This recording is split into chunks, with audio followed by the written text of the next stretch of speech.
저번 시간에 이어서 우리가 간단하게 인상주의 클로드 모네를 중심으로 해서 살펴봤고, 그 다음에 이제 에두아르 마네의 불바디의 식사를 봤고, 오늘은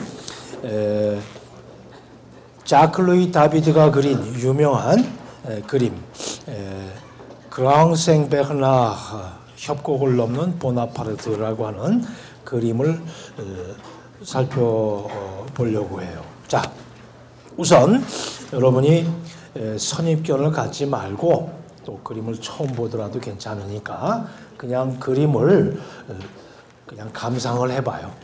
감상을 해봐요. 자, 지금 우리한테 이 그림은 너무 옛날 그림이에요. 옛날 그림.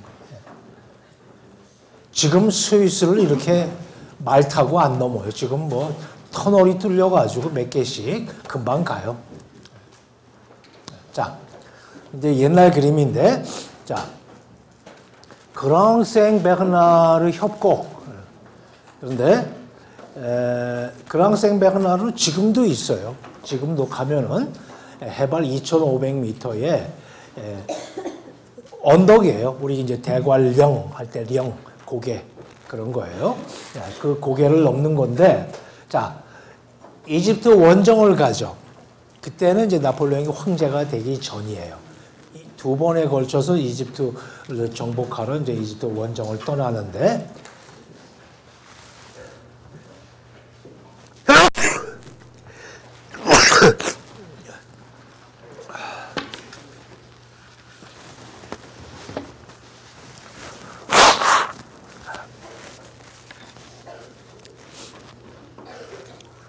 자, 그때 이제 프랑스에서 이탈리아를 갈 때 알프스산을 넘어야 되죠. 네, 그때를 그린 그림이에요. 근데 이거는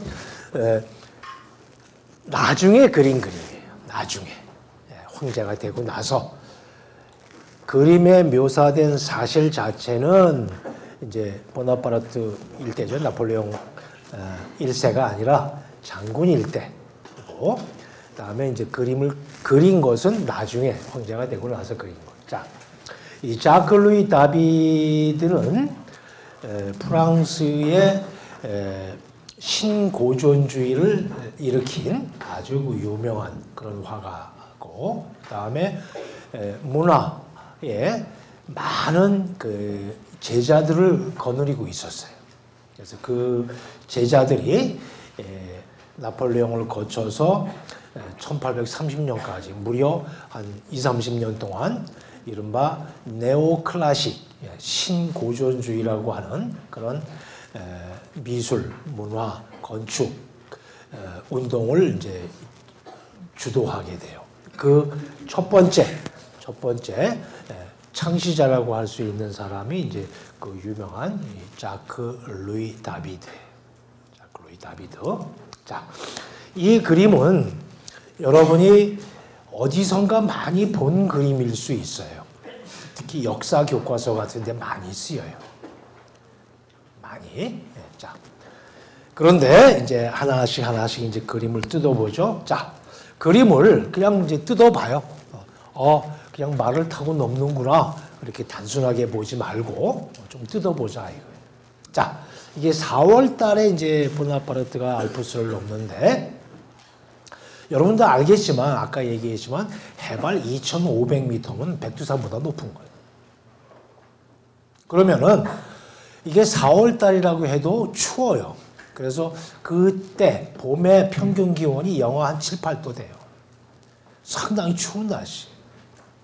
그게 그러니까 그 추운, 여기 눈도 있고 그렇죠? 이렇게 넘는데 이렇게 스타킹 신고 망토 휘날리면서 폼 잡고 저렇게 넘었다가는 5분도 못 돼서 선생님처럼 감기 들어.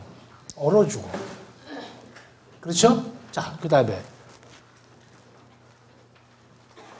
지금 여러분이 보시는 이 말은 굉장히 폼나게 생겼죠. 멋있어요. 그런데 이렇게 가파른 거의 45도로 기울은 경사진 고개를 넘는데, 해발 2,500m 가까이 되는 그 고개를 넘는데 이런 멋있는 말은 어울리지가 않아요. 왜 그러냐면 이 말은 힘이 없어요. 인내심도 없고 그래요. 이것은 의장용 말이에요. 의장용. 그러니까 실제로 이렇게 가파른 언덕을 넘을 때는 당나귀나 노새 같은 걸 타야 돼요.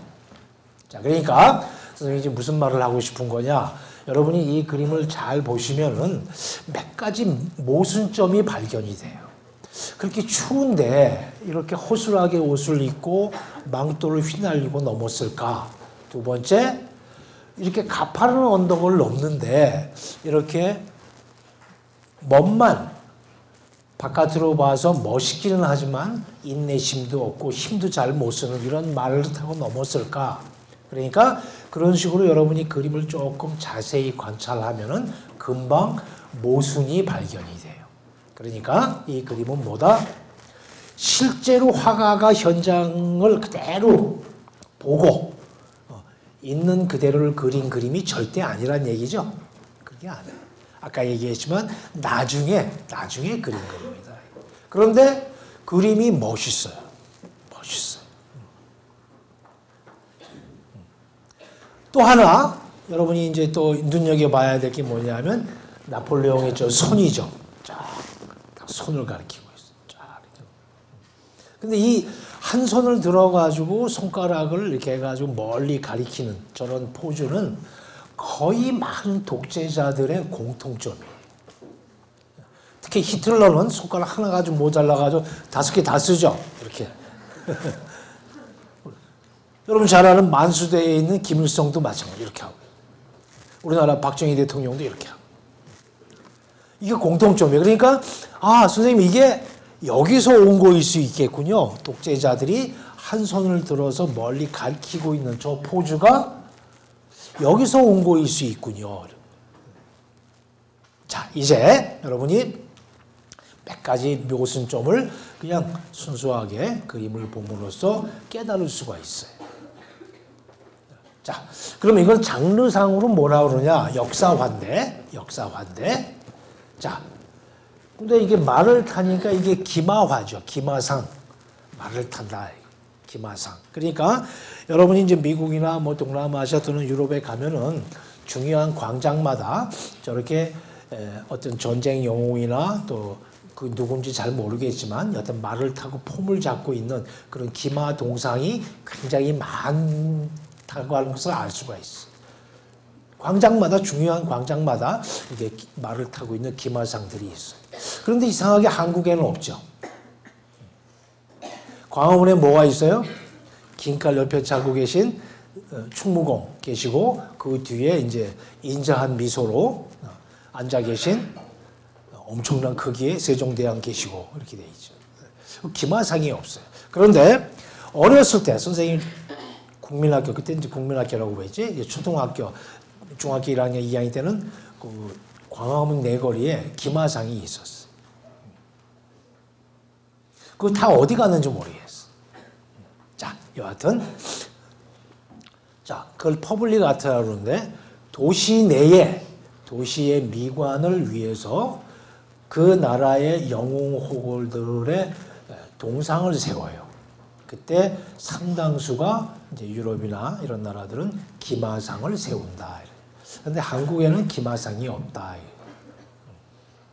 자, 이제 그런 것도 여러분이 한번 이제 눈여겨봤으면 좋겠어요. 자, 그다음에 알프스를 넘는 보나파르트, 나폴레옹 그렇게 이제 통칭 그렇게 부르는데 정확한 제목은 그렇지 않다. 아까 얘기했죠. 자, 그런데 지금 여러분이 보시는 요거 아까 맨 처음에 맨 1번 그림하고 지금 여기 2번 슬라이드에 4개의 그림이 있는데 똑같은 것 같은데 좀 다르죠. 그렇죠? 하나는 아까 원본은 말이 백마였는데 여기서는 이제 고동색으로 바뀌었고 또 백마인데 망토 색깔이 조금 진하고 이렇게 바뀌어요. 그러니까 이건 뭐냐면은 저 원본 1번 슬라이드에 있는 그림은 화가 자크 루이 다비드가 직접 그린 거예요. 자기가. 그다음 나머지 4개는 제자들이 복사한 거예요. 제자들이 그리면서 망토 색깔, 말의 색깔을 조금씩 바꾼 거예요. 자, 그러니까 그만큼 그림이 유명했다 이런 얘기. 그리고 자기 문화의 제자들한테 그렇게 복사해라. 그러니까 인기가 있었다는 얘기죠. 여러 사람들이 나도 그 그림 하나 주시오 뭐 이렇게 얘기했다는 거예요. 자, 굉장히 유명한 그림이다. 그래서 복사도 많이 했다.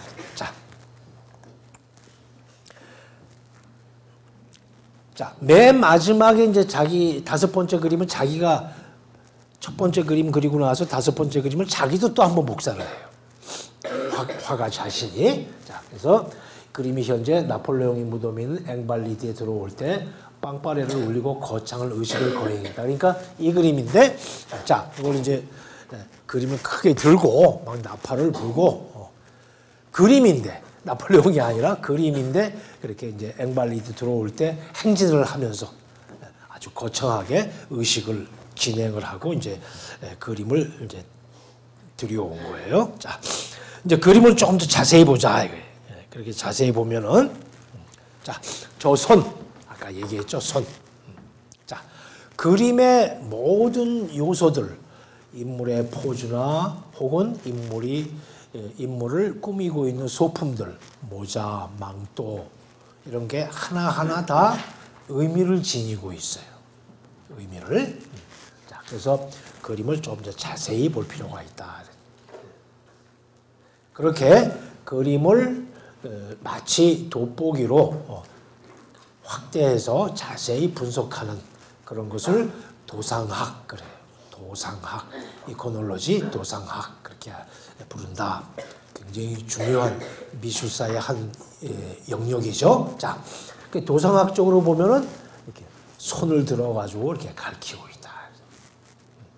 사실 저 손은 자클루이 다비드라고 하는 화가의 아들이 포즈를 취해 준 거예요. 나폴레옹이 와서 나폴레옹한테 가서 포즈 좀 취해 주시오 그렇게 얘기를 했더니 폐하 한번 포즈 좀 취해 주시죠 그랬더니 바빠 알아서 해 뭐 그런 거야. 그래가지고 자클루이 다비드가 자기 아들을 포즈를 취하라고 그래서 손가락을 그려. 손이야 뭐 대충 비슷하니까 그 손 자체가 중요한 게 아니라 어디를 가리키고 있는 거예요. 그림의 가장 1차적인 의미는 뭘까? 그랑생 베르나르니까 이 고지를 넘자 그런 거죠. 나를 따르라. 그런데 역사적으로 보면은 이탈리아를 정복하자 그런 거죠. 새로운 시대가 열린다 뭐 이런 거예요. 그래서 독재자들이 나폴레옹의 한 손을 들어서 어디를 가리키고 있는 그 포즈를 나중에 모방한다. 자, 그 다음에 아까 잠깐 봤지만 이 그림을 이렇게 보면은 요 밑에 바위가 있어요. 그 바위에 뭐가 있냐면 이렇게 몇 가지 글자가 써 있어요. 맨 위에 있는 게 이제 보나파르트, 그 다음에 한니발, 그 다음에 카를로스 마그눔, 이게 이제 샤를로마니 대제를 얘기하는. 그렇게 해가지고 지금까지 알프스를 산을 넘어서 이탈리아를 정복했던 그런 유명한 세 사람의 영웅들의 이름을 돌에다가 쓴 거예요. 그러니까 이거는 실제로 지금 그랑생 베르나르 가면은 이 바위에 이런 게 있나? 아니지. 아니, 이거는 허구야. 그림을 그릴 때 집어넣은 거예요. 그러니까 화가는 저 그림을 그리면서 나폴레옹 황제의 마음에 들려고 굉장히 아부를 한 거죠. 자, 그 다음에 그래서 이제 그렇게 그림의 세부를 하나하나 이제 뜯어볼 필요가 있다. 자, 아까 선생님이 뭐라 그랬어요? 영하 7, 8도 되고 4월이면 춥다. 찬바람 불고. 그죠? 그러니까 이 그림보다 이 그림이 더 맞죠? 이거는 실제로 이렇게 하고 넘은 거야. 당나귀 타고 저렇게 추워서 옷깃에다가 손을 집어넣고 초췌한 모습으로 또 알프스를 잘 아는 산악 가이드가 당나귀를 끌고 이렇게 넘는 거예요. 이거하고 이 그림은 완전히 다르죠. 그죠? 그런데 이거는 나중에 그린 거예요. 나폴레옹 실각하고 죽고 그죠? 워터루에서 전쟁해가 죽고, 이제 저기 뭐야, 세인트 헬레나에 가서 죽고, 엘바 섬으로 귀경 가고, 세인트 헬레나 죽고, 그 다음에 그림. 이거는 아까 얘기했죠. 황제가 되고 나서 그린 거고. 그러니까 시차가 한 3, 40년 차이가 나죠. 근데 이 그림은 사실에 입각해서 그린 거예요. 이거는 사실에 입각한 게 아니라 나폴레옹을 영웅시하고 과장해서 그렇게 그린 거지. 자, 그러면은 이제 여러분이 여기서 이제 궁금해해야 돼요. 사실 솔직히 얘기하면 나폴레옹 살아생전에 이런 그림 그렸다가는 나폴레옹한테 맞아 죽어요. 너 죽을래? 그런 거예요. 야, 내가 그래. 솔직히 얘기해서 나 당나귀 타고 넘었어. 그때 추워가지고 그냥 덜덜덜 떨고 넘었지. 또 이탈리아 전쟁을 하는데 뭐 내가 늘 이기긴 하지만 승리할지 패배할지 어떻게 알아? 초조해. 그래서 이렇게 넘었는데 그렇다고 해서 막 그림을 이렇게 너무 사실적으로 그리면 돼? 죽어. 자, 이게 사실이에요. 그러나 우리는 이런 그림을 여러분이 처음 봤을 거예요. 선생님을 통해서. 위험한 그림이에요. 나폴레옹한테 맞아 죽어요. 이 그림 그린 사람. 이런 식으로 그림을 그렸다가는. 자, 그러니까 여기서 여러분이 물어봐야 돼요. 역사는, 히스토리는 이 팩트만 가지고 되느냐? 그게 아니에요. 이게 과장이 들어가 있고, 그죠? 사실을 왜곡하긴 했지만, 모든 역사 교과서에서는 들라로슈의 이 그림 대신에 이거를 사용을 해요. 그러니까 우리가 흔히 얘기하는 역사는 진실이나 팩트만 가지고 이루어지는 게 아니에요. 자, 역사화라고 하는 건 뭐냐? 그것은 역사를 기록하고 증언하는 게 아니에요. 역사를 만드는 그림. 만드는 그림, 역사를. 이건 기록물로서의 의미가 있지만 그 당시에 실제로 이렇게 하고 넘었다. 해발 2,500m고 춥다. 근데 이거는 뭐냐면 역사를 만든 거예요. 그래서 역사를 만들었기 때문에 어떻게 됐다고? 나중에 많은 독재자들이 저 나폴레옹을 모방해서 손을 들고 나를 따르라. 조금만 참아라. 뭐 이런 게. 고지가 적이다. 그런 독재자의 전형적인 포즈가 이 그림에서 나온다. 역사를 만드는 그림. 여러분이 이미지를, 자, 지금 우리가 보고 있는 역사화도 마찬가지고 텔레비전에 나오는, 광고에 나오는, 신문에 나오는 그런 사진 한 장도 역사를 만들 수가 있어요. 가끔가다 그런 거 하죠. 유명한 그런 그 사진, 르포르타주 사진, 기자들이 찍은 사진을 모아서 역사적인 장면 해서 전시도 하고 그래요. 사진 한 장, 이미지 한 장이 수만 마디 말보다 한 시대를 증언해요. 그리고 그 사진이 역사를 만들기도 해요. 그러니까 이렇게 단순하게 역사화를 옛날 사실을 기록한 그림 그렇게 보지 말고 역사를 만들기도 하는구나. 자, 이 그림은 많은 세계사 교과서에 표지에 쓰이고 안에 사파로 쓰이고 그래서 상당히 친숙한 그림이에요. 이 그림은 그래서 나폴레옹이 영웅이 된 거예요. 여러분 잘 알죠? 영웅 교향곡이라고 알죠? 에로이카. 베토벤 그 사람이 그걸 쓰다가 황제가 됐다 그래가지고 이제 뭐 찢어버리진 않고 앞에 헌사를 쓰려고 하다 막 지우개로 지우고 펜으로 찍찍 그어버리고 던져버렸어요. 악보를. 아, 너도 속물이었구나. 나폴레옹이 나중에 과대망상에 걸려가지고 황제가 되고 뭐 그렇게 돼버렸어요. 그죠? 그 전까지는 괜찮은 사람이었는데 그렇게 된 거예요. 자, 여하튼 그래서 그림을 어떻게 봐야 되느냐? 단순히 기록한 게 아니라 역사를 만들기도 한다. 자, 대표적인 예가 뭐예요? 우리 그 연대생 하나가 6.29 선언하고 그럴 때 박한열 최루탄 맞아가지고 이제 뇌진탕 걸려 죽잖아요. 지금 박한열 그 학생의 그 사람의 신발 한 짝이 지금 박물관에 들어가 있어요. 그런 거예요. 그 그림 한 장. 촛불도 마찬가지예요. 지금 당장은 어저께 일어난 일이기 때문에 우리가 별 신경을 안 쓰는데 5년, 10년 후에 여러분이 사회인이 되고 여러분 자리에 후배가 들어와 있을 때 그 사람들한테는 굉장한 이미지가 돼요. 아, 저 촛불이 지금의 우리나라를 만들었구나. 이렇게 돼요. 자, 그래서 실제로 이렇게 나와요. 이 두 그림을 비교하면 아주 명확한 차이가 나타나요. 자, 역사는 사실만으로 이루어지는 게 아니다. 따라서 좋은 의미든 나쁜 의미든 과장될 수 있고 왜곡될 수 있는 거예요. 자, 그림은 영웅을 만들어낸다 이런 얘기죠. 그다음에 아까 얘기했지만 몇 가지 질문을 해볼 수 있죠. 나폴레옹이 아니라 왜 보나파르트인가? 추운 날씨에 장갑 한쪽은 어디로 갔나? 뭐 등등등등. 네. 자, 광고에는 이렇게 쓰이죠. 갑자기 멋있는 역사 광고가 나오니까 좀 우습지. 그런데 우리는 이 그림보다 이런 그림이 더 친숙해. 뭐 한 일주일 정도 광고 나오고 이제 사라졌어. 재작년인가? 그때가 이제 말의 해인데 그때가 청마의 해야 때. 그래서 이렇게 이제 가발 업체에서 갖다 쓴 거예요.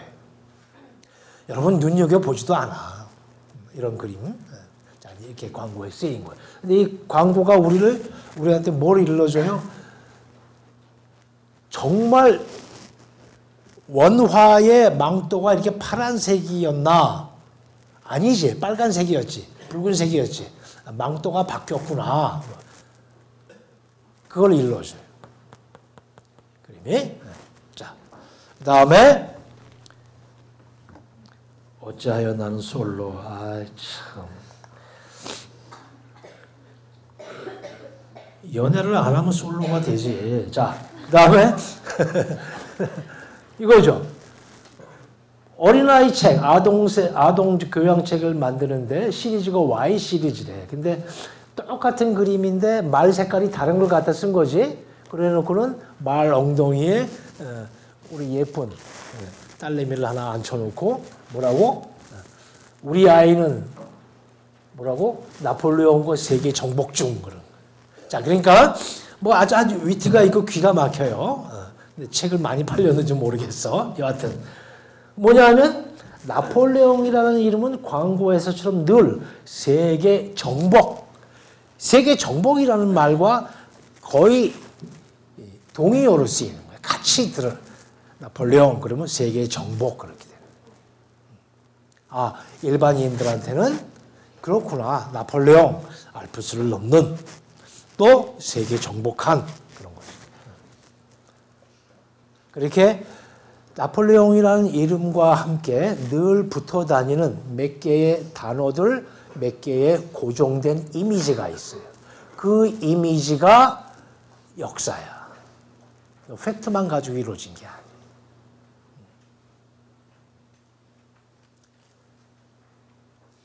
자, 이렇게 자주 쓰여요. 이루 헤아릴 수, 잡지 표지에도 뭐, 옛날 DJ, 김대중 대통령 시절 때, 이제 그런 거예요. 김대중 대통령이 되고 나서, 이른바 보수적인 그런, 논조를 지닌, 우리가 흔히 이제 조중동이라고 하는 그런 보수적인 신문으로부터 도움을 거의 못 받았어요.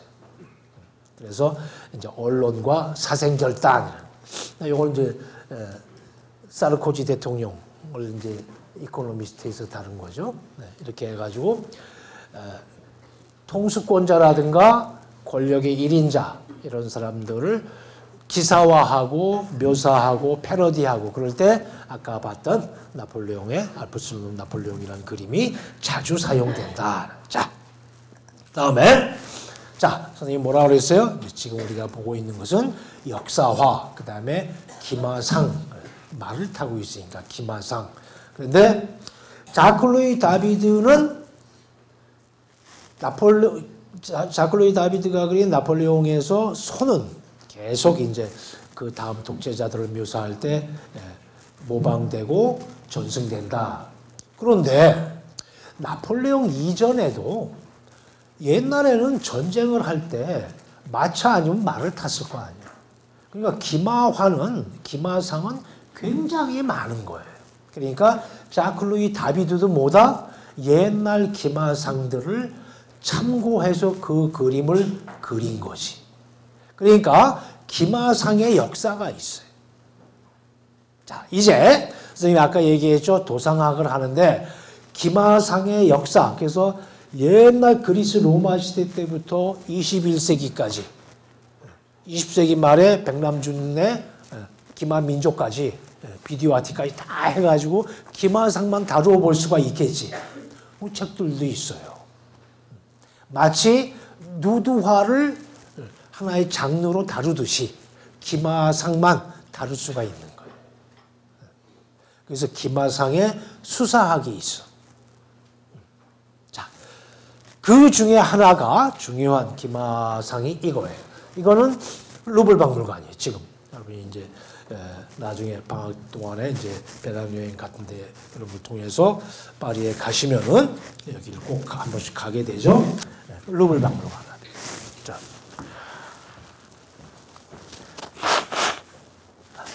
기마상인데, 요 뒤에 이제 아이오밍 베이가 만든 루블 박물관의 유리 피라밋이 있고, 그 앞에 딱 기마상이 자리 잡고 있어요. 그런데 그 기마상을 이제 조금 잘 보면은, 자, 이렇게 생겼는데, 요게 일로 온 거예요. 요거는 이제 베르사유에 있어요.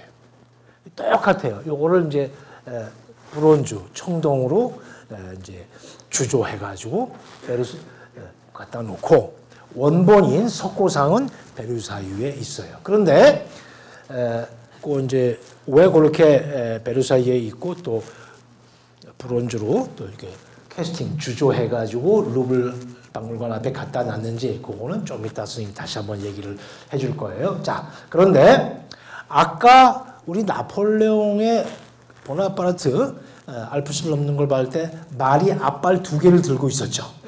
그죠? 여기도 마찬가지예요. 앞발 2개를 들고 있어요. 그대로 이제 청동으로 떠가지고 갖다 놓은 거예요. 이게. 자, 그러니까 기마상을 잘 보면은 이런 거예요. 이거는 말도 아니고 뭐 당나귀 노새 같은 건데 이건 네 발을 지금 뚜벅뚜벅. 근데 이거는 앞발을 탁 2개를 들고 있어요. 게다가 막 바람이 불어가지고 꼬리가 막 날리고 망토가 휘날리고 뭐. 자, 알프스가 뭐 2,500m니까 바람이 불 수도 있겠죠. 그런데 실제로 그날 바람이 불었는지 안 불었는지 그게 중요한 게 아니라 이 바람을 우리가 무슨 바람이라고 그러는 거예요? 역사의 광풍이죠. 나폴레옹 때문에 수십만의 젊은이들이 죽은 거예요. 전 유럽이 나폴레옹 전쟁 때문에 10몇 년 동안 피비린 나는 전쟁을 한 거고 이후에 어떻든 자 역사의 광풍이 몰아친 거예요. 자 그런데 말이 2발을 들고 있어요. 그러니까 다이나믹한 거죠. 앞으로 막 나가려고 하는 내달리려고 하는 그런 말 이미지가 우리한테 들어와요. 그런데 이거는 그런 이미지를 못 줘요. 그냥 한 발 한 발 미끄러지지 않게 차분하게 지금 계속 끊임없이 산 등성을 올라가는 그런 말이에요. 자, 그러면은 자, 요게 베르사유에 있는 거고 자, 말이 발 2개를 들고 있어요. 그런데 그 옆에 있는 다른 기마상을 보면은 이 말은 한 발만 들고 있어요. 자, 선생님이 뭐라 그러냐면 알프스를 넘는 보나파르트도 손에서부터 망토까지 말까지 바위에 새겨진 이름까지 하나하나 돋보기를 가지고 보듯이 자세히 좀 볼 필요가 있다. 그랬어요. 자, 마찬가지로 이제 기마상을 묘사할 때 화가나 조각가가 기수가 탄 말이 발 4개를 들고 있느냐. 발 4개는 못 들지. 그러면 안 되지. 발 2개를 들고 있느냐. 아니면 발 하나를 들고 있느냐. 아니면 발 4개를 다 발 4개로 다 땅을 디디고 있는 그런 말을 묘사하느냐에 따라서 조각이나 그림으로부터 나오는 우리가 받을 수 있는 인상이 달라지죠. 아까 나폴레옹 그런 그림처럼 말이 앞발 2개를 들고 있으면 조금 위태해 보이기도 하지만 힘차 보이고 막 앞으로 내달리는 그런 다이나믹한 느낌을 주죠. 그런데 이거는 차분해요. 자, 그런데 지금 여러분이 보시는 게 여기 이제 루브르 박물관 앞에 브론즈로 돼서 이제 가 있는 건데 말이 앞발을 2개를 들고 있어요. 똑같은 루이 14세예요. 요거는 한 발만 들고 있어.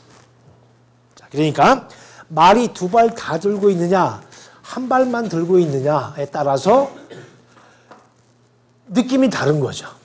느낌이 다른 거예요. 자.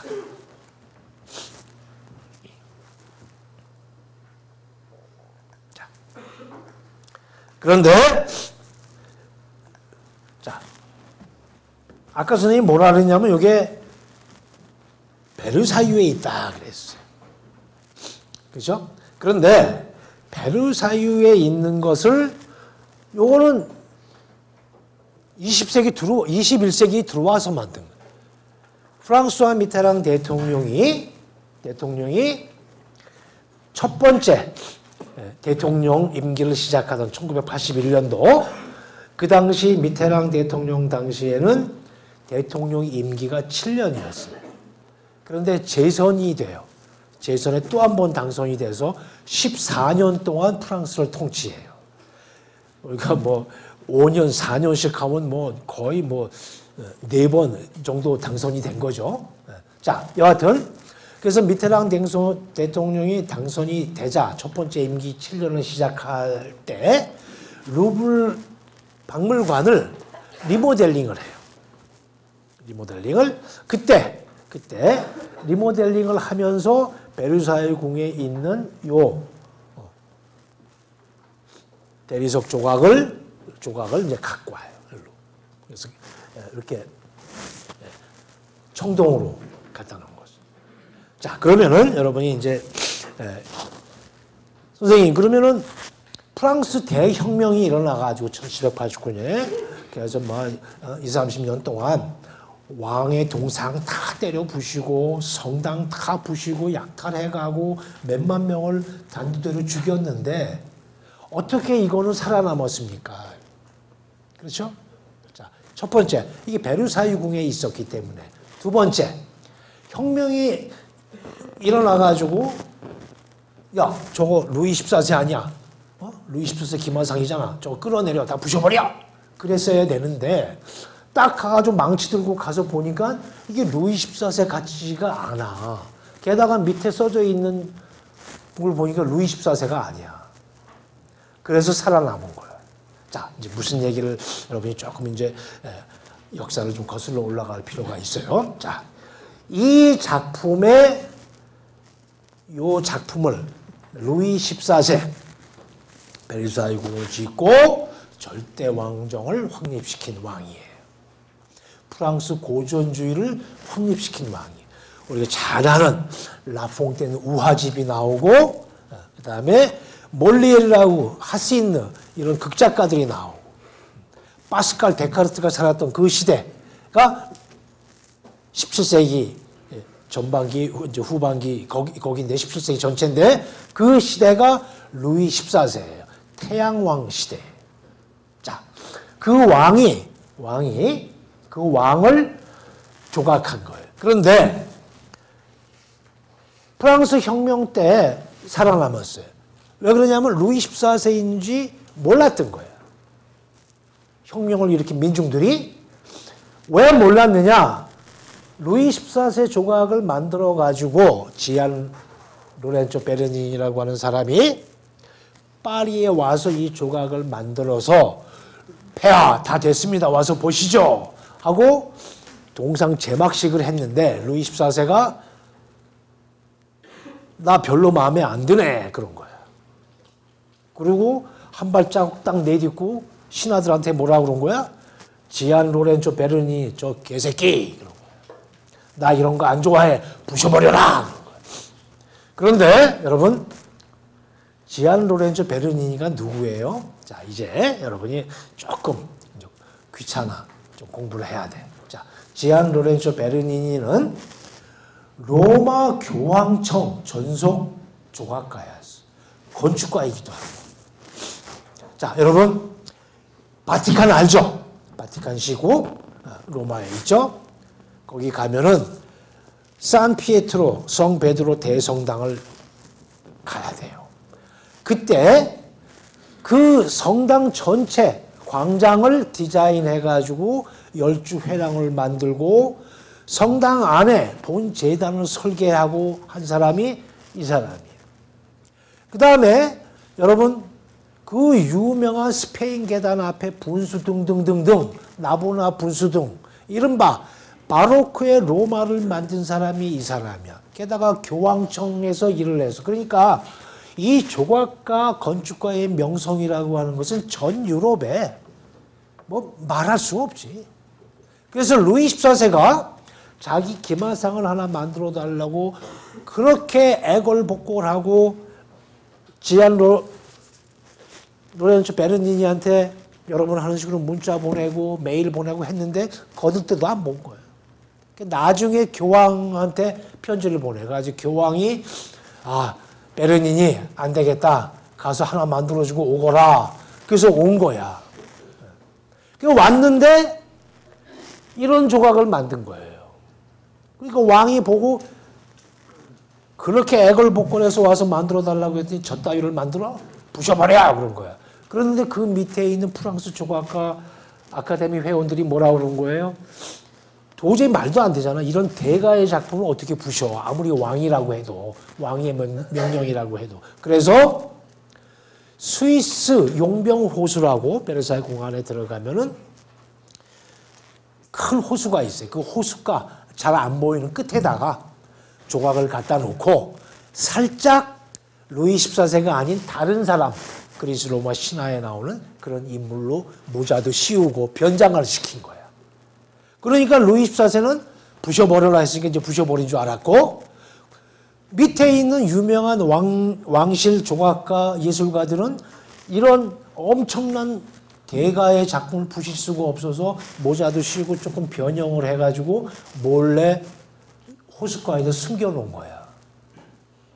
그러니까 프랑스 혁명 당시에 루이 14세가 죽고 나서 이제 한참 있다가 한 150년 있다가 모르니까 루이 14세가 죽고 나서 150년까지는 안 돼요. 한 7, 80년 후에 이게 루이 14세 조각인 줄 몰랐던 거야. 혁명하는 사람들이. 그래서 아주 운 좋게 살아남은 거예요. 그래서 여기서 살아남았고 나중에 이제 미테랑 대통령이 루블 박물관 앞에다 갖다 놓은 거고 그렇게 해서 부셔버려라 하고 대신 프랑스 조각가한테 부탁해서 만든 기마상이 이거야.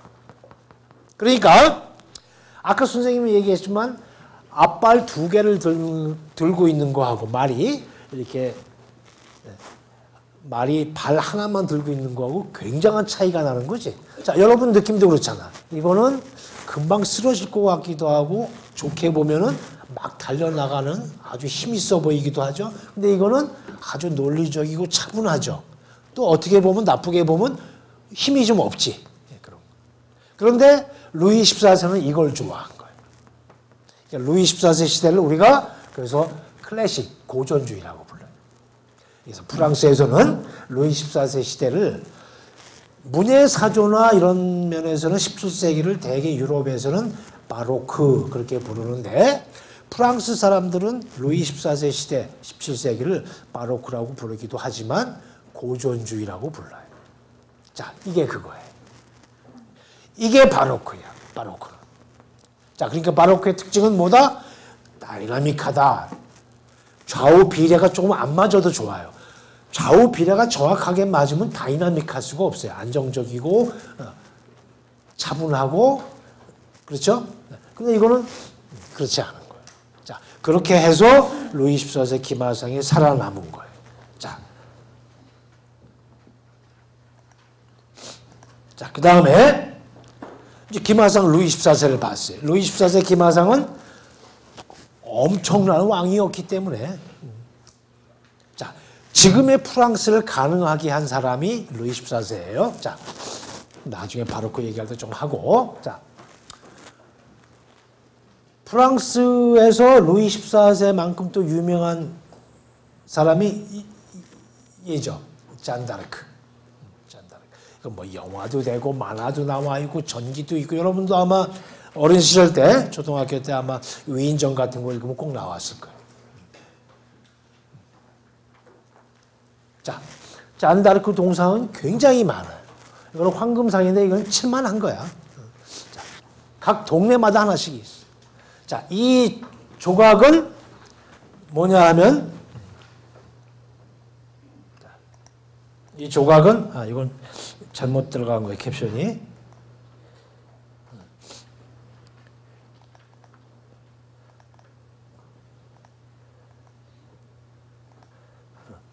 자,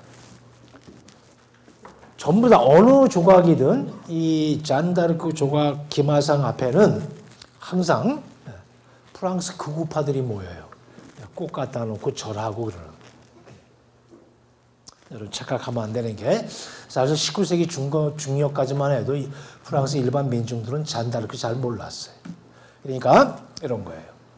자, 광고도 마찬가지고 옛날 사람들도 마찬가지고 민족의 영웅이나 이런 그 인물들은 옛날부터 100년 전쟁 때 영웅이잖아요. 그죠? 14세기, 15세기. 근데 그때부터 유명한 게 아니야. 몇백 년 동안 가려져 있다가 국가가 재난을 당해서 위기에 처했을 때 옛날 인물들을 다시 불러내서 조각하고 그림 그리고 해가지고 정치적인 프로파간다로서 많이 이용되는 거예요. 자, 이제 그건 그렇고 김하상이 있다. 그러니까 유럽에서는 특히 프랑스도 마찬가지고 이렇게 해서 자기네들의 민족적인 영웅들을 항상 김하상으로 조각을 한다. 자, 이거는 아시아, 말레이시아, 인도네시아. 이거는 아까 루이 14세 김하상보다 한 발 더 떴죠? 와. 상당히 뭐라 그럴까? 좀 엽기적이죠? 네.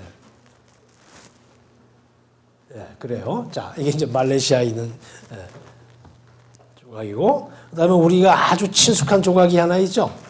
네, 김하상. 이게 이제 북한 평양에 있는. 근데 여러분 잘 봐. 선생님이 설명했죠? 자, 김일성이 탄 말은 한 발만 들고 있죠.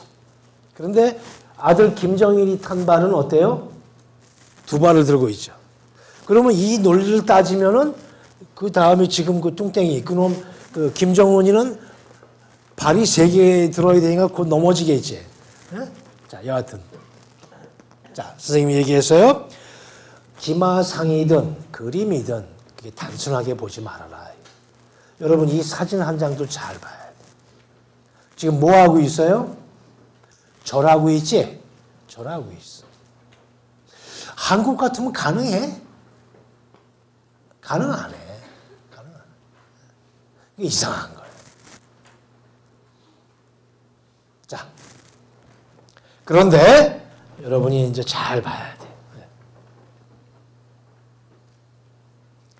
자, 만수대에 있는 김일성, 김정일 이 김하상은 여기서 갖고 온 거예요. 받침대까지 똑같아. 이건 어디 있는 거예요? 이게 상트페테르부르크에 있는 러시아. 누구야? 피오토르 대제. 물론 저 팔코네라고 하는 프랑스 조각가가 만든 거예요. 팔코네. 한 25년 동안 조각을 만들었어. 자, 그러니까 인민미술가들이 러시아를 가서 보고 사진 찍고 해가지고 이 받침대까지 그대로 모방을 한 거예요. 이게 무슨 뭐 주체사상 헛소리 하지 마라. 그런 거 없어. 손 거짓말이야. 북한은 국가가 아니야. 깡패 집단이야. 소수의 몇천 명을 위해서 2,700만이 고생하고 있는. 북한은 국가가 아니야. 자, 잘 봐라. 그대로 모방. 말도 그대로 모방. 자, 북한은 지금 저런 프로파간다, 정치 선전물, 그런 기념물들을 아프리카 가서 조각해주고 그림 그려주고 돈 벌어요. 우리나라 미술가들은 이런 걸 못 만들어. 이런 거 안 해. 수요가 없잖아. 그죠? 이런 거 안 해. 근데 아프리카는 수요가 있기 때문에 북한 애들이 가서 해주는 거야. 자.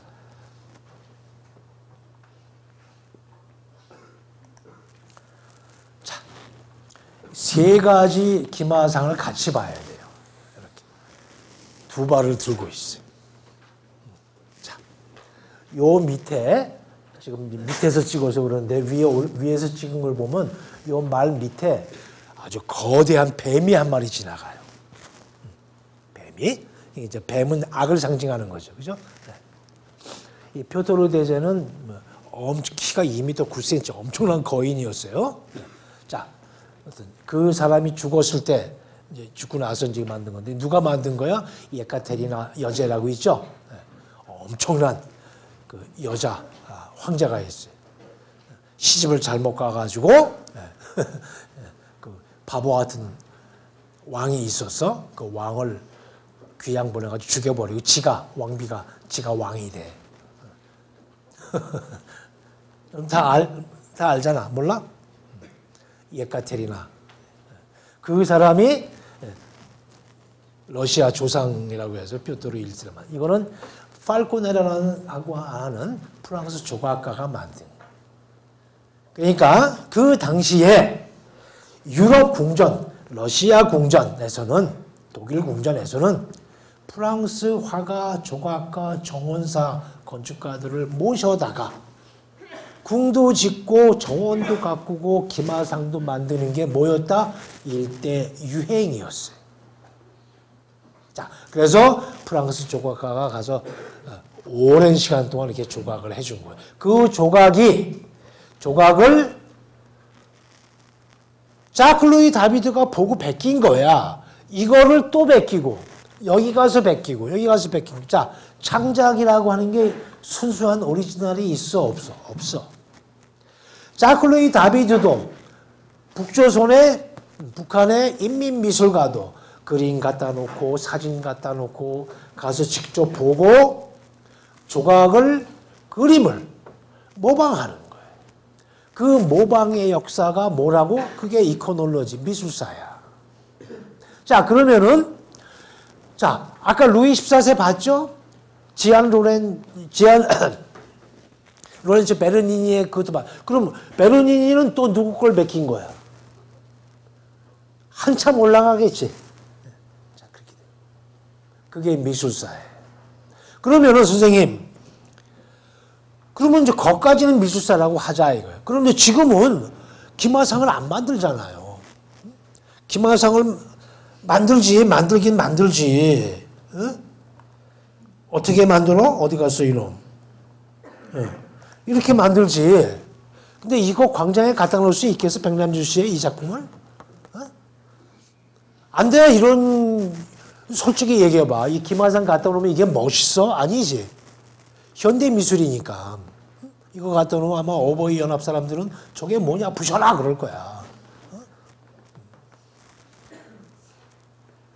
나 어버이 연합 사람 정말 이해를 못하겠어. 조금 아까 쉬는 시간에 뉴스 봤더니 박 대통령 사주 앞에 들어놓았어 아줌마들이. 그리고 한 아줌마는 마마 그러고 막 그런데 이상해. 여하튼 자 독일 커뮤니케이션 그 박물관 앞에 이제 있는 거예요. 자, 이렇게 패러디되고 현대적인 소재를 가지고 조각을 만들지만 지금 우리는 말을 타지 않아요. 옛날에는 말을 탈 때는 나폴레옹의 기마화라든가 뾰토르 대제의 기마상 이런 게 다 설득력이 있었어요. 자, 그럼 지금은 뭐야? 여러분이 이거지. 자, 이게 뭐야? 혹시 여러분 중에 이 차 타는 사람은 없겠지? 선생님은 돈만 벌면 이거 탈 거야. 페라리. 아, 차가 달라. 이거는 이게 들어놓아서 가잖아, 차가. 선생님이 이제 그 파리에서 유학할 때 마지막 공부 다 끝나고 이제 우리 집사람하고 애들한테 서비스 한다고 이제 이탈리아를 가는데 포드 똥차 하나 이제 몰고 가는데 그 고속도로가 한 20 몇 킬로가 직선이에요. 쫙 안 보여요. 그런 도로가 있어. 근데 나도 이제 나름대로 한 160, 170 놓고 달리는데 집에서 집사람이 야, 좀 천천히 가요. 왜 이래요? 그럴 정도로 이제 속도를 놓고 달리는데 그 속도로 가는데 옆에서 휙 하고 지나가는 차가 막 여러 대 있는 거야. 안 보여. 휙휙휙 가는 거야. 그러니까 걔네들은 한 250km 달려. 이런 차들이. 페라리. 자, 잘 봐요. 잘 봐요. 지금 우리는 말을 안 타. 말을 안 타. 뭐 어린이 대공원 같아서 회전목마는 타겠지. 자, 그런데 어진거 선생님 비슷하네요. 그지? 비슷하지. 그러니까 뭐야? 기마상 문화가 기마 문화, 말을 타고 했던 문화가 자동차로 옮겨온 거야. 여러분이 이제 그 접점을 잘 읽을 수 있어야 돼. 자, 이 페라리라고 하는 요 스포츠카, 고급 럭셔리 스포츠카의 요 로고, 엠블럼, 이것이 그냥 나온 게 아니다. 자, 그 다음에 이것까지 있어요. 이 박물관까지 있어. 무제오 페라리. 현대자동차도 박물관이 있나? 기아 자동차도? 쌍용 자동차도 박물관 만들어야 돼. 자, 우리가 여러분이 이제 뭐 어떻게 해가지고 돈이 좀 생겨서 하나 뽑았어. 자동차를 2천만 원짜리 하나 뽑았어. 소나타 같은 거. 그러면 뭐라 그래? 키를 받아들은 순간 짜릿하지. 야, 내 차구나. 그죠? 그럼 여러분이 딱 키를 받아드는 순간 여러분 앞에 있는 여러분 차, 여러분 이름으로 등록이 된 그 차를 뭐라 그래? 나의 에마. 나의 애차 그래? 아니, 나의 에마. 뭐야? 애정이 가는 거야. 자기 차의 키를 받아들 때의 짜릿한 순간을 자동차 회사들은 마케팅에 이용해. 여러분 스스로 차를 고르는 것 같지? 아니야. 여러분이 봤던 깽영화, 여러분이 봤던 만화영화 등등등등이 길거리에서 봤던 거, 그런 것들이 복합적으로 여러분에게 미의식을 자극하고 갖고 싶은 충동을 느끼게 하면서 자동차를 선택하게 만들어요. 그래서 얘기했지만 내 애차 안 그래. 나의 에마 그러는 거예요. 자, 그 역사가 있어요. 그래서 우리도 뭐라고 그래? 현대자동차 처음에 만들 때 포니, 쪼랑 말이야. 말 이름을 쓰는 거야. 자.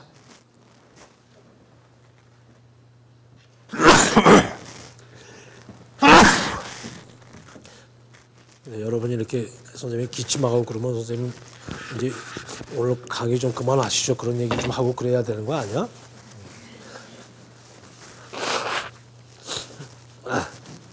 자, 그다음에 자, 페라리만 그런 게 아니지. 여러분 잘 아는 무스탕. 자, 달리는 차지.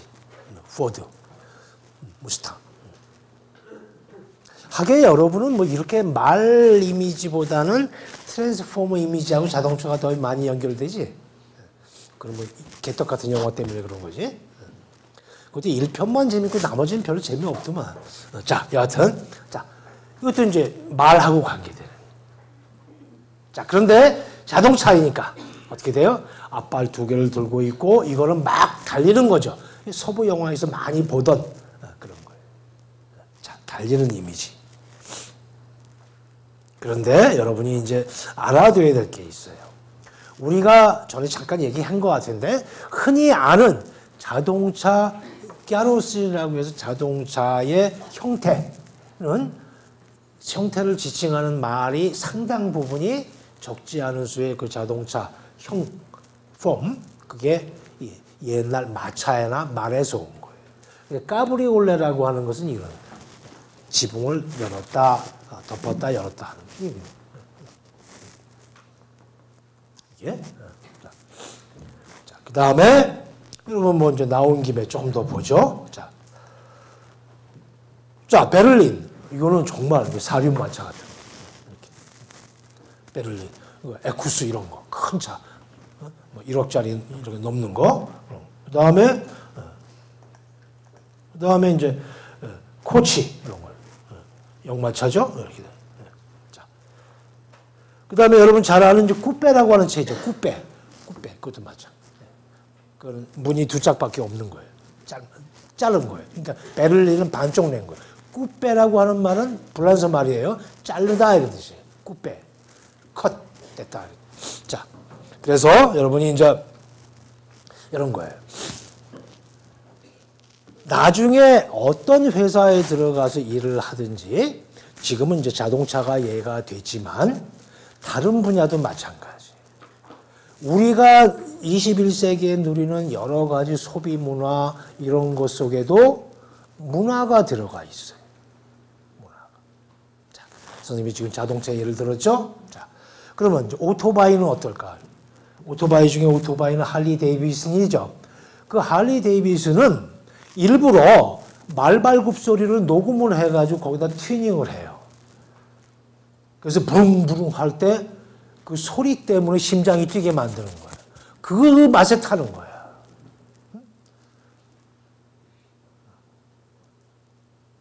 선생님도 그 가죽 잠바 입고 수건 두르고 선글라스 타고 이거 좀 해봤으면 좋겠는데 지금 뭐 어쩌다 어른이 돼가지고 아무것도 못해 지금은. 여하튼 그 말발굽 소리가 들려요. 자, 그럼 앞으로 이제 자동차가 전기차가 된단 말이에요. 소리가 안 나. 전기차 탄 소리가 안 나요. 그러면 달리는지 뭐는지 위험하기도 해. 게다가 차 타는 맛이 없어. 엑셀을 밟으면 브릉 하고 뭐 쫙 나가고 뭐 브레이크를 밟으면 끽 서야 되잖아, 자동차가. 그게 없는 거야. 그래서 일부 소리를 집어넣어. 자, 그렇게 문화를 알아야 돼요. 자동차만 만들려고 해서는, 자동차 광고만 하려고 해서는 안 팔려. 문화를 알아야 돼요. 지금은 자동차를 예를 들었지만 다른 분야도 마찬가지. 패션, 요리, 건축, 가구, 휴대폰 다 마찬가지. 솔직히 얘기해야지. 아이폰이나 무슨 삼성이나 뭐 LG나 그거지 뭐 차이가 있어. 근데 그렇게 안 한단 말이야. 그렇게 안 사요. 그렇게 따지면 중국 거 쓰지. 잘 돼. 아무 이상 없어. 그런 게 아니에요. 물건을 팔 때, 뭘 만들 때 우리는 뭘 하는 거예요? 플러스 알파를 파는 거예요. 자, 이제 예를 잠깐 들었어요. 그러니까 페라리라고 하는 로고, 무스탕이라고 하는 자동차 포드의 그 로고를 그냥 무심히 거기 들어가 있는 말을 옛날 기마상하고 이렇게 연결시켜서 같이 볼 수 있어야 된다. 그 얘기를 선생님이 하고 싶은 거예요. 광고도 마찬가지. 우리 아이는 지금 나폴레옹과 세계 정복 중 해도 그게 참 우스꽝스러운 광고지만 아, 나폴레옹 그러면 세계 정복이구나. 일반인들은 그렇게 알고 있구나. 그거를 빨리 잡아야 돼. 망토가 빨간색이었구나. 여러분 빨간색은 뭐예요? 사람의 마음을 휘저어 놓는 색깔이에요. 흥분시키는 색깔이에요. 그게 자 그런 게 있었고 자 여기서 잠깐 이제 여러분이 자 이집 나폴레옹 그럼 맨날 세계 정복만 하고 그랬느냐? 나중에 과다망상에 걸려가지고 황제가 되고 자기 식구들 다 로마 황제 무슨 황제 해가지고 그렇게 했느냐? 그렇지 않아요. 그러니까 나중 얘기고. 자, 나폴레옹의 업적들이 있어요. 나폴레옹의 업적 중에 최고는 나폴레옹 법전이겠죠. 12.5cm밖에 안 되는 작은 요 법전이 높이가 50m나 되는 나폴레옹 개선문보다 더 역사의 길이 남을 법전이었다. 자, 그다음에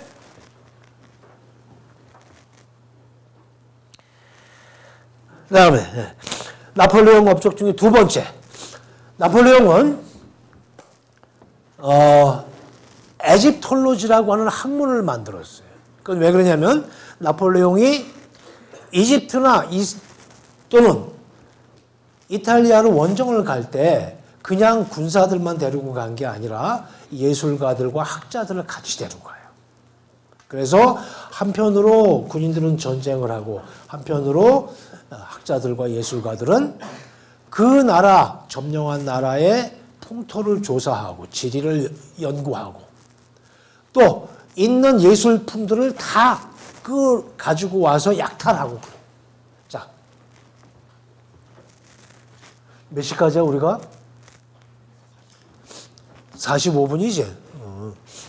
자, 그래서 이제 여러분이 여기서 이제 알아야 될 게 있어요. 자, 병인 양요라고 하는 게 일어났죠. 그래서 우리가 외규장각 도서를 빼앗겨요. 그럼 그놈들이 해병대 놈들이 프랑스 애들이 와가지고 강화도에 와가지고 그게 한자도 못 읽는 애들이 와서 그걸 가지고 간 거예요. 그 뭐 불태우고 그런 건 말도 못해요. 지난 얘기지만 우리가 알 건 알아야 돼요. 그럼 왜 그렇게 가는 곳마다 걔네들은 남의 나라 문화재나 서책류들을 가지고 가고 그랬느냐. 이게 이집트학의 영향을 받은 거예요. 이게. 자, 여러분이 보세요. 자, 샹폴리옹이 상형문자를 해석해내죠. 그죠? 그래가지고 타원형 속에 들어가 있는 것은 파라오, 옛날 이집트 왕에 관계된 거고 저게 지금식으로 얘기하면 바른기호 역할도 하는 것도 있고 등등을 밝혀내요. 그래서 이제 이집트 역사가 선사에서 역사로 넘어오는 거예요. 자, 그런데 여기 이제 로제타석이죠. 상이 이집트 지중해 쪽에 있는 거기에 있는 조그만 마을이 알렉산드리아 인근에 있는 마을이 로제타 거기서 비석이 발견이 돼요. 세 개의 언어로 똑같은 내용을 기록한 거예요. 그리스어, 그 다음에 상형 문자, 또 상형 문자인데 이제 너무 어려워서 일반인들이 쓰는 민용 문자, 곱트어 이렇게 세 개로 똑같은 내용을 세 개를 기록을 하니까 비교할 수 있죠. 비교 언어학적으로 해서 문자를 해독을 해내요. 자, 그래서 이제 그런 이집트학이 융성을 해요. 자, 여기서 여러분이 이제 하나 알아둬야 될 게 있어요. 그럼 전쟁을 하는데 왜 데려갔느냐, 이거 학자와 예술가들을. 자, 여러분 전쟁은 누가 해요? 군인들이 하죠. 정말 그럴까? 전쟁은 돈 가지고 하는 거예요. 두 번째, 돈보다 더 중요한 게 뭐예요? 머리로 하는 거예요. 머리로. 자, 그래서 왜 머리로 한다고 그러냐면은 작전을 짜고, 그렇죠? 다 머리예요. 그 다음에 군인이 나가서 전쟁을 하려면 뭐가 있어요? 무기가 있어야 되고 밥을 먹어야 되죠. 두 가지가 있어야 돼요. 그렇죠? 그러면은 그 모든 것을 이제 보급인데 로지스틱 그걸 짜야 돼요. 가서 전쟁을 할 때 얼마를 견디니까 얼마 정도의 식량이 있어야 되고 비상식량은 얼마가 있어야 되고 총알과 포탄은 어디까지 갖다 놔야 되고 뭐 이게 다 짜져 있어요. 이거 그냥 오합지졸 가지고는 전쟁을 못해요. 자, 그래서 중요한 걸 여러분이 여기서 하나 알아야 돼. 지금 프랑스의 고등교육을 담당하는 유니버시티 대학 말고 또 하나 있어요. 그게 그랑제꼴이에요.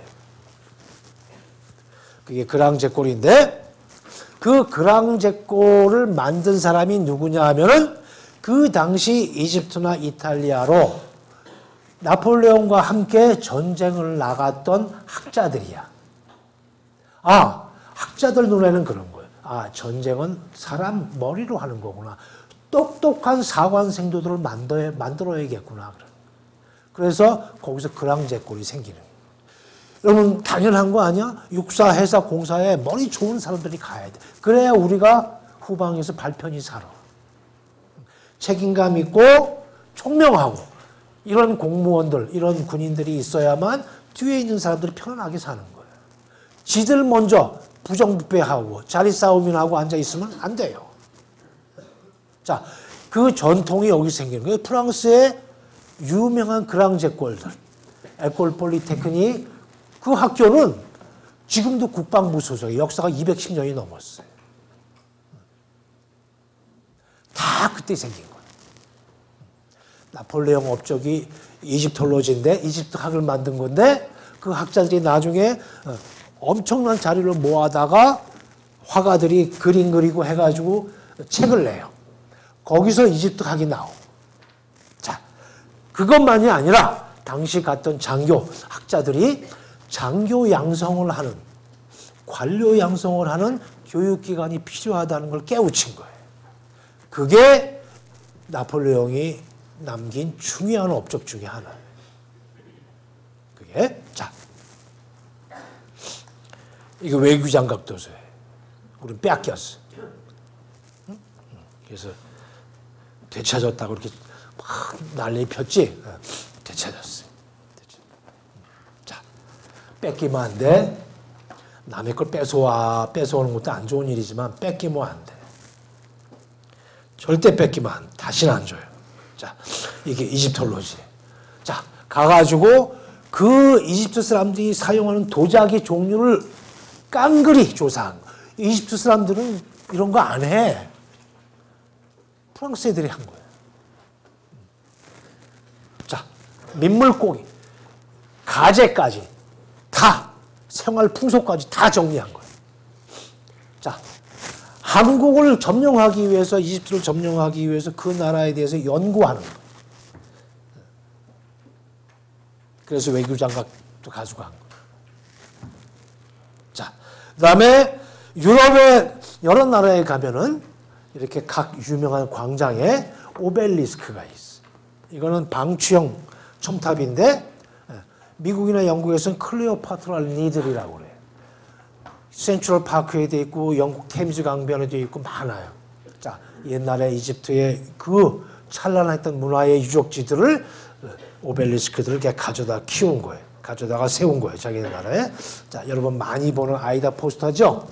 누가 만든 거야? 아이다라고 하는 곡을 주제페 베르디인데 몇 년에 수에즈 운하가 개통이 될 때 만든.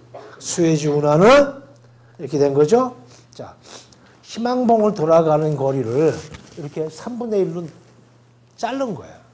자, 이제 제국주의가 시행이 된 거죠. 1870년대 초에 그런 거예요. 자, 그 아이다라고 하는 음악에 작사를 한 사람이 누구냐면 마리에트 오규스트인데 그 사람이 이집트 학자야. 그 당시에 이집트에 있었어. 그래서 이렇게 작사하십시오. 작사가하고 만나가지고 차 마시면서 얘기하면서 다 아이디어도 주고 직접 쓰기도 하고 그런 거예요. 그걸 베르디가 이제 곡을 붙인 거지. 아이다. 개선 행정운하고 막 그런 거 아니야. 그지? 수에즈 운하를 만든. 자, 그래서 여러분이 제국주의의 역사를 공부할 때 한국의 외교장각 도서를 생각하고 그럴 때 나폴레옹을 다시 봐야 되는 거예요. 광고가 중요한 게 아니에요. 그것도 우리가 눈여겨봐야 되지만, 자, 말을 타지 않고 자동차가 지배하는 오늘날 왜 김하상을 봐야 되는지 분명히 여러분들이 이제 느낄 필요가 있어요. 또 하나, 나폴레옹이 그냥 단순한 독재자가 아니었구나. 왜 군인들이 외교장각 도서를 가져갔을까? 이집트 학이 뭘까? 프랑스의 고등교육 제도 중에 유니버시티 말고 더 중요한 그랑 제콜 시스템이 있는데 그랑 제콜은 큰 학교라는 뜻이에요. 그런 이제 공립도 있고 국립도 있고 사립도 있어요. 우리나라 같이 이제 MBA 같은 걸 가리키는 그런 스쿨이에요. 경영 스쿨 그런 게 많아요. 굉장히 좋은 인재들이 가는 거죠. 자, 거기는 입학시험을 보고 들어가요. 대학교 입학시험 없이 들어가지만. 자, 그런 시스템들이 나폴레옹이 만들어 놓은 거예요. 우리 역사이기도 해요. 이제부터는. 그래서 나폴레옹 기마상을 그렇게 허투루 마투루 쉽게 볼 일이 아니다. 이런 얘기. 또, 자, 선생님이 이렇게 얘기했으니까 여러분이 뭐 해야 돼? 이제 나폴레옹에 대한 책을 한 권 사서 읽어봐야겠지. 문학동네에서 나온 뭐 6권인가 7권짜리 전기도 있어요. 아니면 시공사에 나온 디스커버리도 있고 많아요. 한번 읽어봐요. 소설 같아. 너무너무 재밌어. 너무너무 재밌어. 금방 읽어요. 너무너무 재밌기 때문에. 지금 그런 걸 읽어둬야 돼. 지금. 자. 그래서 이제 기마상의 역사를 잠깐 이제 봤어요. 자, 다양한 기마상들이 존재해요. 이거는 이제 정보광, 윌리엄. 그 다음에 가리발디, 이탈리아 망토를 씌워놨죠. 그 다음에